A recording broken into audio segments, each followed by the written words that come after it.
Hi, I'm Kimberly, I'm Carly. and we are the Book Twins.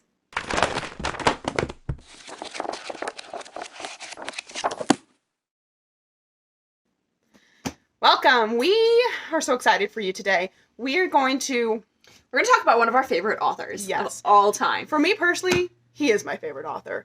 Hands down. There are some other authors that get really, really close, but Brandon Sanderson, as you might tell. You can probably tell from the title. And from other videos that you might have seen us in, Brandon Sanderson is our favorite author. Absolutely. And we have read everything by him, and we have read lots of things by him multiple times, and we have been and seen him in person, and it is by far, etc. He is by far our favorite author. Certainly my favorite fantasy author. He does fantastic fantasy books.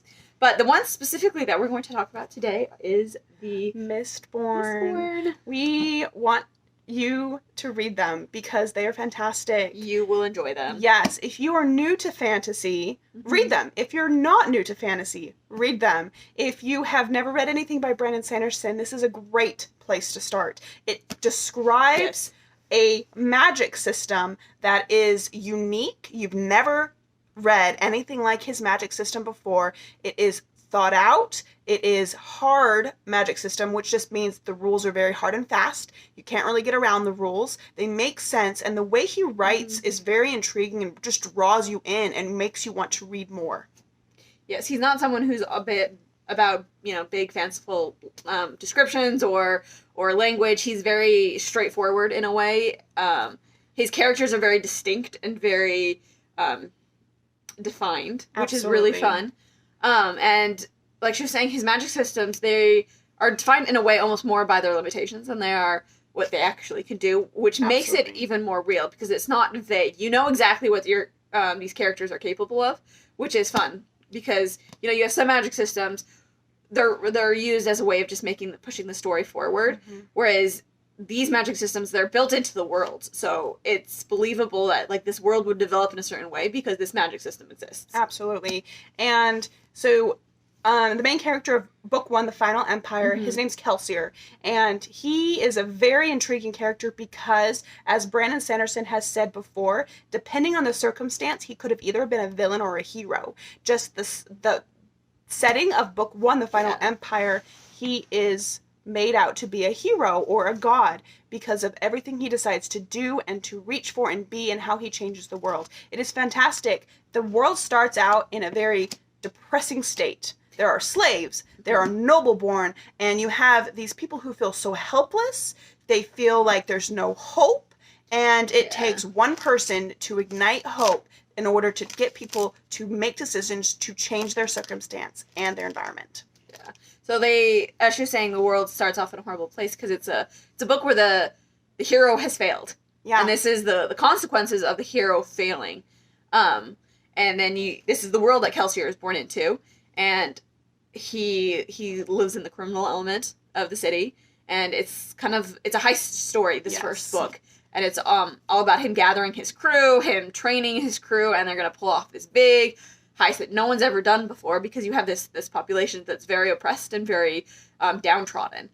Absolutely. And so he is trying to pull off this big event, but at the same time inspiring everyone.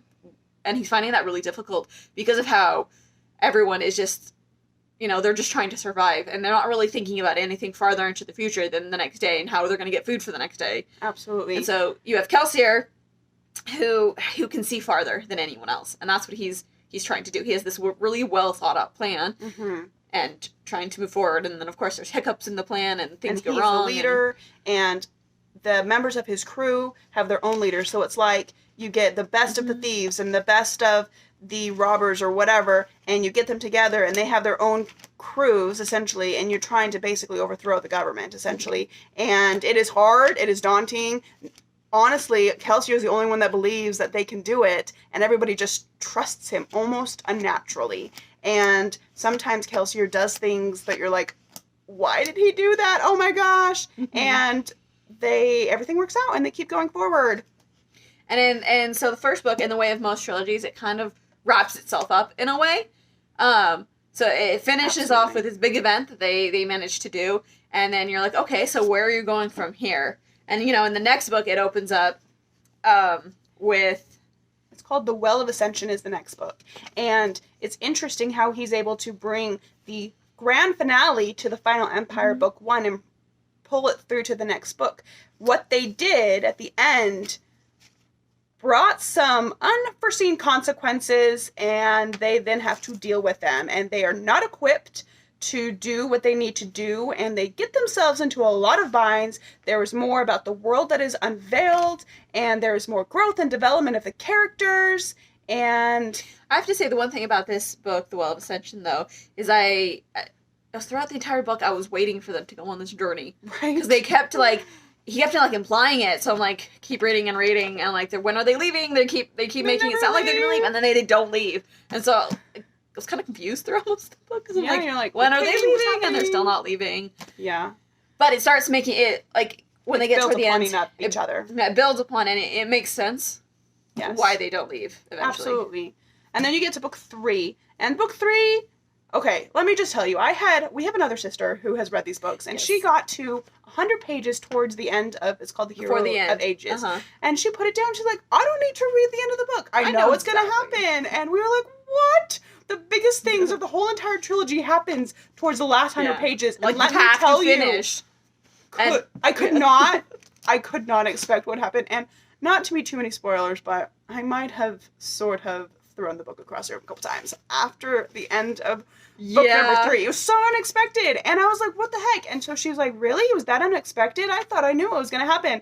And I was like, well, you were wrong. You were wrong. It's true. It ended in such a way that, I mean, while it was a satisfying ending, it was also kind of a frustrating ending, Absolutely.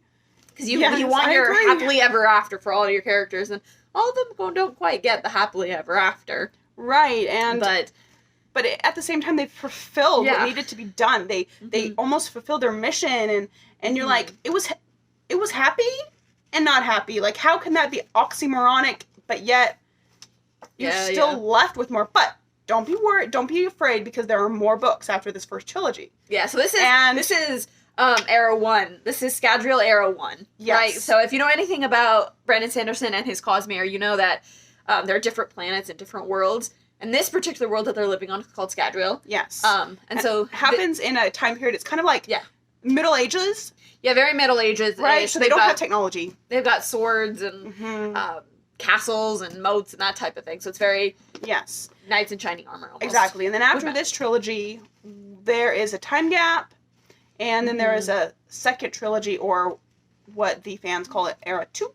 And very good. We'll talk about that later. We're having a whole other video on that one, because we are really big fans of that one as well. Absolutely. And to get it super excited, in 2021, I believe Brandon Sanderson is going to be releasing another book that is Mistborn World Scadrial. So that's super exciting. Yes, so that one's you should read these books to know and to anticipate what the hype is going to be about.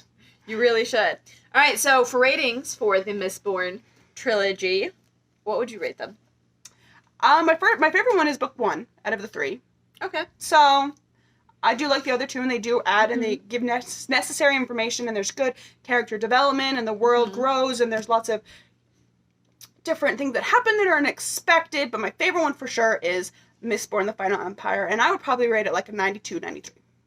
Yeah, I would agree with that.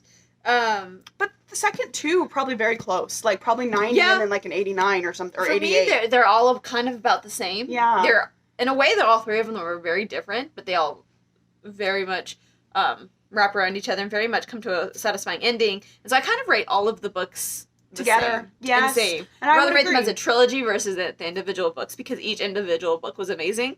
And so as a trilogy as a whole, I'd give it about a 94. 94. Yeah. I accept that. I accept that, because they were really good. It was fantastic read. I have reread them. Yes. So you have to give extra points if they're rereadable. Yeah, there's certainly books that you'll reread and you'll catch things that you didn't before. Absolutely. And there are some short stories that go along with Era 1 Mistborn that are also a must-read. If you do not know what I mean, comment below and we will tell you where to find them, because it is important. Yes. It's called The Secret History. I'm just going to tell you right up. Secret History you need to read.